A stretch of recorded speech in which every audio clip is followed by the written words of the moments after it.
My hometown is racist, my job is just a joke.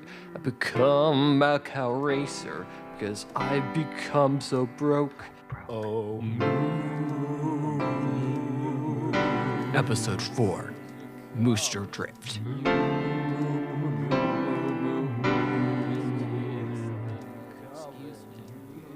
1:30 p.m., Sundown Baptist Church, name redacted. White paint dripped from Pastor Branson's paintbrush. He stood in front of what used to read Sundown Baptist Church. The girl stood near him by the sign in front of the yellow hexagon brick building. Leonie felt it strange that he was painting the sign when the sky overhead suggested that a lot more rain to come that evening. There wouldn't be enough time for the paint to dry. Why didn't anybody tell me what sundown meant? The preacher said. I thought the name could mean Jesus was with this people from sun up to sundown. How embarrassing. I cannot stand for it. It's just as bad as our town name is. The preacher stepped back. In white letters on a red background read, Everyone Welcome Baptist Church. Cassie asked you something. Where do they keep the Moo-sters? Leonie crossed her arms. We are not calling them Moo-sters, Cassie said. Bite me. The preacher looked around. He said, I am not pressuring Western and Boone. That is not what we do at Sun... He paused. Everyone Welcome Baptist Church. How many racers do you own, preacher? Cassie said. 4 of them, he said. Their Wittens pay for everything in the church's donation bin. Let's end this real quick. How about you take a ride over to my property and check out my barns? And you can take Police Academy and Schumacher Batman to the race tonight, 9 p.m. I hope to see you both at the track. You own Schumacher Batman as well? The cow my mom races, Leonie asked. The preacher's face grew pale. He shut the lid of the paint with a snap. You should ask your mom. Why do I keep hearing about my mom wherever I go? Leonie exclaimed. Cassie tapped on Leonie's nose. Down, girl. This isn't relevant. We should check out the preacher's barn. Make sure our cow isn't there. Leonie rolled her eyes, but nodded her head. Cassie stared in stunned amazement. You're listening to me? Well, that's a screwball I didn't expect to be thrown. Stop acting weird, Cassie said. The preacher interjected. I've got 2 of them you can ride back to the place. And if you're hungry, look in the church fridge. Miss Stevenson brought some red herring casserole for anyone who wants it. See you girls tonight. Win me some money, won't you? A lot of folks still haven't got their flood checks yet. There are 2 racers here? Leonie asked. In the baptistry, the preacher said, taking a step towards the church's large wooden doors. There's a way in at the other side of the bell towers. Sometimes I have to keep 1 or 2 of them in town. Stay out of view of the main street. What would Jesus think? Leonie deadpanned.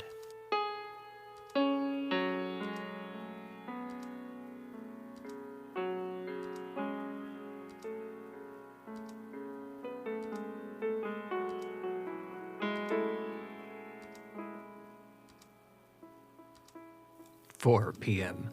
Branson's barn. Mooberly isn't here either, Leonie cursed. 2 girls walked out of the barn with 6 rows of cow pens behind them. She felt a trickle of rain from the skies above. Cassie adjusted her book bag, which Leonie had noticed her looking at every few minutes. She felt like asking about why, but she didn't want to question it. Not having to rely on yourself didn't feel as bad as she thought it would. The 2 girls had learned a lot more than when Leonie was trying to do everything. And unexpectedly, they seemed to have a lot more in common than the 2 ever expected. They paused. She saw 2 boys on cows on top of the ridge in front of the preacher's property. They paced on the edge that led to a grassy rolling hill. Below was a clay valley void of plant life. Look who's come for a visit, Leonie said, pointing out their riders to Cassie, their cattle sniffing at tall grass. Cassie joined her by the fence. Weston still wearing a cast. What an idiot, she said. Weston and Boone on cowback charged towards the barn. Leonie pulled Cassie to the nearest cow. Get to the secret cow track. Cassie seemed confused as Leonie pulled a saddle and threw it over the closest cow. I don't know how to ride, Cassie mumbled. Leonie guided Cassie onto Police Academy and gave the cow a gentle slap on its hind leg. "You'll figure it out," Leonie shouted. Cassie and PA bolted out of the doors and into the open field. As Leonie saddled the other cow, she saw Weston and Boone come riding up from the ditch. They followed after Cassie, whistling and hollering. Leonie screamed, "Giddy up!" But the cow did not move. "Dang it, Schumacher Batman, get going!" It mooed in disagreement, but trotted a few paces forward. With the swift tap of the rein, Schumacher Batman sped forward out of the barn towards where Cassie had fled the Dude Bros. They drifted down the steep hill towards the valley, the cow leaping in mid-air when reaching the bottom of each hill. Boone drew his racer alongside Cassie's. He drove his creature into hers. Leonie and Schumacher Batman caught up to Boone's cow. She removed her school bag from her back and threw it at the boy, striking Boone on the head. Boone fell off his racer, face first into the clay. Cassie's cow took her away from the chase. Weston cursed as he changed directions, headed towards Leonie. Weston's racer rammed Schumacher Batman, letting out a fierce battle cry. He removed something strapped to his back. "He's got a bat," she thought. Weston, from on his cow, swung at her. He missed. The cattle racers fought back and forth, like sumo wrestlers at a treadmill. He swung hard, but Leonie grabbed the bat with her hands. She tried to force it away from him. A black and white backpack came flying out of nowhere, hitting Weston on the side. It sent his cow tipping over, sideways, helpless, like a turtle on its back. Leonie turned. Cassie had returned and was smiling on top of Police Academy. She stopped, smiling, when she noticed her bag had come open. Leonie picked up the VHS tape that fell out of the book bag, dated May 8th, 8 o'clock to noon, at the same time that Cassie had ventured to the barn to take a second look without her, when she was using the squirrel to unlock a truck. "What is this?" Leonie said, waving the tape. "You said you only found one VHS recording of the barn. Why do you have this?" Cassie did not answer. She closed her eyes and hung her head. She tapped the side of the cow and headed in the direction of the tracks. "I'm sorry," she said. "Cassie, what did you do?" Leonie shouted across the rolling hills. She did not answer back.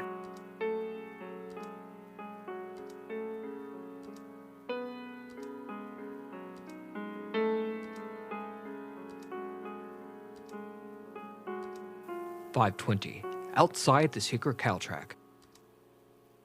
Leonie found herself searching for the rest of Cassie's bag as Schumacher Batman drank from a bucket in her makeshift pen. Other townspeople set up booths and started the oil fryers and grills under covered awnings. The little sprinkle of rain had not stopped in some time. Thunder cracked in the distance. Leonie found something in the bag that made her coil in disgust. "Oh my," Leonie gasped in horror, unfolding and examining the shirt. "She's a Yankees fan." Instantly, she dropped the shirt and wiped her hands off in her pants. No way a New York fan would understand the outdoors at Gopher Canyon. How could she lie about wanting to connect with the nature? And why did it hurt so much learning that Cassie had kept the discovery of the tape secret? They had shared everything to that point. The cold-hearted effort it took sickened Leonie. The cotton candy had looked too good to pass up, even in the rain. Leonie looked out through the mist that had formed around the track. She took a bite of her candy dental floss.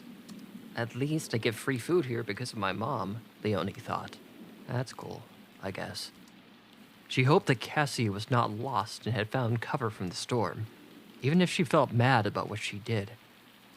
"I guess I wanted things to stay the same," she thought. "Maybe I liked being her friend. Maybe that's why this sucks so much. Do I even care about the summer job? I'm not sure. I'd rather her be okay than anything." She tossed the cotton candy roll into a nearby trash can. The rain fell harder. A white pickup truck approached. Coach Blinkenberg sat behind the driver's seat. He rolled down the window as the vehicle came to a stop next to Leonie. "You again. I'm starting to believe maybe you didn't steal my cow," he said. "I think I'm paranoid. I even thought a squirrel broke into my truck yesterday. I mortgaged my house to buy cows. Hasn't gone too well, and I think I'm losing it." Leonie looked down and away. She grabbed Cassie's bag and threw it around her back. You haven't seen Cassie anywhere, have you? The coach cut the engine. Why aren't you asking me 50 questions? Like about the cameras I have at the barn at the school. Or you must have figured out that I sell cattle, right? Yes, Leonie said. I don't care about that right now. I haven't seen her and I'm worried she's out there lost. The coach sighed. Okay, get in. Before I do, Leonie said, backing away slowly, I do have one more question. Tell me why. Why this cow? Why Mooberly? The man started the engine once again and turned on the radio. They could hear Boone giving updates about the betting odds for the night's race. That cow is the smartest cow anyone has ever seen. She could be unstoppable. I thought you took her because of your mom and everything, but it looks like you had no idea about that. Leonie climbed into the truck and closed the door. You were going to sell Mooberly to Branson, but you changed your mind and sold him Police Academy. If so, why?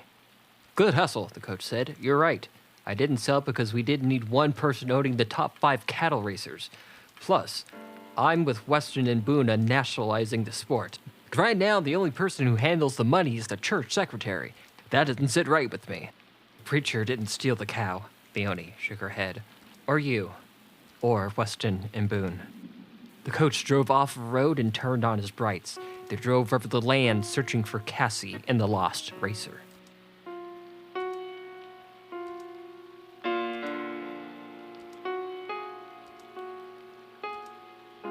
"7:45, outskirts of town. They found Cassie and her cow through the heavy rain only because of her light-up sneakers that everyone in town owned. The girls did not speak to one another on the trip back. Coach and some cattle handlers gathered around the racer in the truck bed. They led her into the pen. The racetrack was nearly flooded with rain. Several canopy tents were being set up along the edges to shield the spectators from the weather. Did you watch the tape? Cassie unbuckled her belt. I didn't need to. Leonie looked at her own knuckles. I should have seen it. You were working with my mom to kidnap Mooberly. Cassie shook her head yes, sending water from her hair dripping to the floorboard. She shivered. Leonie opened Cassie's book bag and handed her the Yankees jersey. Cassie put it on. My mom got weird when you were around, Leonie said. The amount of air freshener in our truck was a clue. How do you two even know each other? Because I was supposed to go to the World Series in October, Cassie said, buttoning up the pinstripe jersey. Yankees versus Braves. We won 3 tickets to Game 6. Then our water heater went out. We had to sell the tickets to pay for the repairs. Your mom knew some people who buy that sort of thing. She sold them for her family. I watched that game on TV. I missed the best game ever played. I cried for an entire night and was depressed all week, but it hit me. Everyone around me has lost so much. Their farms, in some cases, their families. Cassie covered her eyes with her hands. She continued, How dare I get sad over something that means so little? I felt that I had lost touch with everything, and I feel that way even more now. That's why I needed to connect with the summer fire lookout job. I went to your mom to help me get this job. She said yes. What do you know? Leonie asked. What did you and my mom talk about when you saw her at the barn before you took the tape? Cassie got out of the vehicle. Leonie followed her out the same door, carrying her book bag. That's the thing. I don't know. I asked, but she didn't answer. I was only supposed to stall you. I'm so sorry. I didn't know that you'd be an okay friend. It's not your fault. Leonie took off towards the racetrack pins. Where are you going? Cassie shouted at her. To confront my mom. She stopped. She turned back to Cassie, who had stepped forward after her. I'm glad you're okay, Leonie said. Stay dry. Why aren't you mad? Cassie said. I was working with your mom behind your back. Because I don't know. Some things are more important, Leonie said. What does that mean? She yelled back as she ran away.